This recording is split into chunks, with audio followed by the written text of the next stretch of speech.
isweydiinay waxyaabo badan oo dadku ku wareersaya waxaa la gaaray anoo beledweyne dhex taagan oo maanta dhex taagan hotel hiiraan in la yidhaahdo xasan ugaas wuxuu ka soo degay jowhar wuxuu ka soo degay xamar adduunyada waxaan u sheegaynaa marka inaan anugu jowhar dhinacna uga bixin beledweyne inaanan dhinac uga bixin inaanan jowhar u socon intaas waa caddaynayaa horeyna waxaan u caddeeyey inaanan marnaba jowhar tegi doonin mana tegaayo waxa kuu haray waxyaabaha aan shalay ka wada hadalnay aniga iyo cali cabdulaahi aniga iyo cali cabdulaahi kama wada hadlin hiiraan iyo shabeelle laakiin waxaan ka wada hadalnay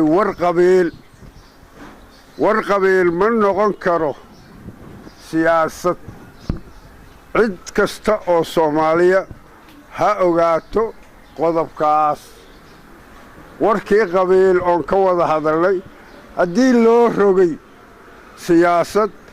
iyo hirshabeelle iyo magacyadii cusbaay anigu hirshabeelle kuma jiro wax shaqaana ku melihi qof kasta oo bini aadan waa xur wuxuu rabo waa sheegi karaa ama run u ahaato ama been ha u ahaato isagay jirtaa maanta mar labaad waxaan ku celinayaa in hiiraan dhibaato aan caadi ahayn laga wado cidda waddane waa la yaqaan waana isla naqaan wixii ka yimaado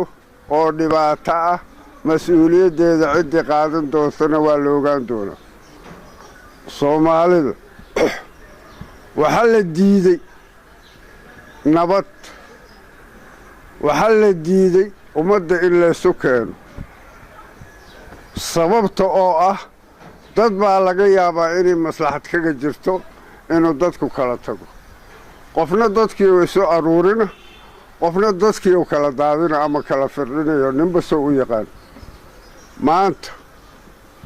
bisha waa meeqa 22 oktoobar taariikhdu waxbay qori dadku ma dhammaan karo kibigiis anigoo beledweyne dhex taagan in la yidhaahdo helikobtarkaasoo ku jiraa xasan ugaas diyaaraddaasou raacay diyaaraddaasou la soo socdaa beenta intaas la eg dadka abuurayo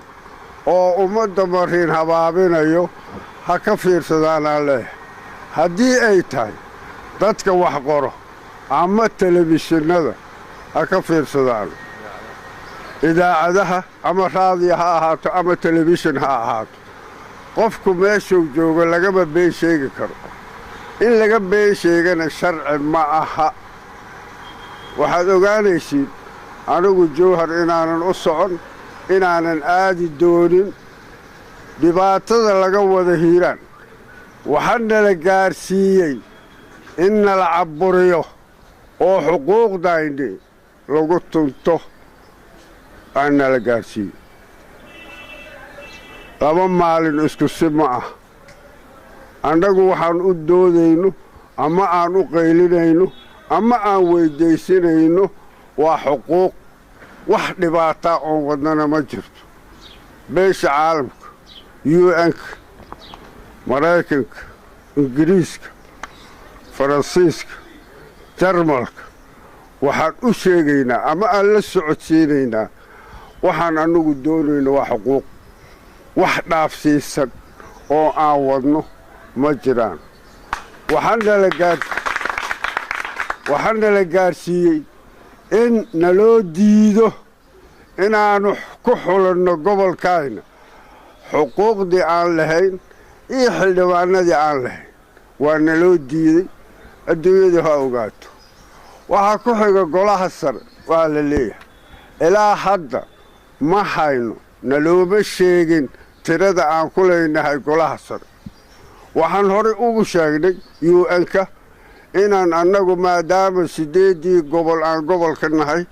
inaannu helno qismi la siman ama tira la siman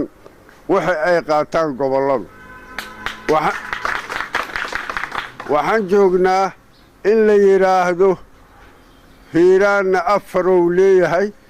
jowharna 4 uu leeyahay ninkii reer hiiraana oo ku qanacsan inuu jowhar la mid noqdo adoo 60kii markii xornimada la qaadanayay gobol ahay jowhar degmow ahaa waxa waaye marka ummadda ku nool hiiraan ma ku qanci kartaa 4 xubnoodna jowhar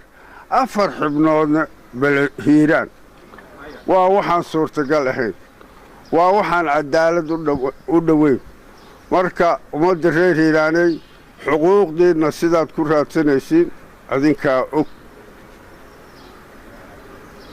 waxaa loo baahan yahay marka qodobka koowaad reer hiiraan waa in la ilaaliyo nabadgelyada waxaa laga shaqaynayaa in nabadgelyada laydinka halleeyo ooy magaaladu noqoto magaalo fowdo si loo yidhaahdo shir laguma qaban karo lama tegi karo ayaa laga shaqaynayaa qof kastoo ku nool gobolkan ha ogaado qodobkaas nabadgelyo haddaysan jirin nololuma jirto nabadgelyo haddaysan jirin wax jiri kara ma laha nabadgelyadu waa rukunka nolosha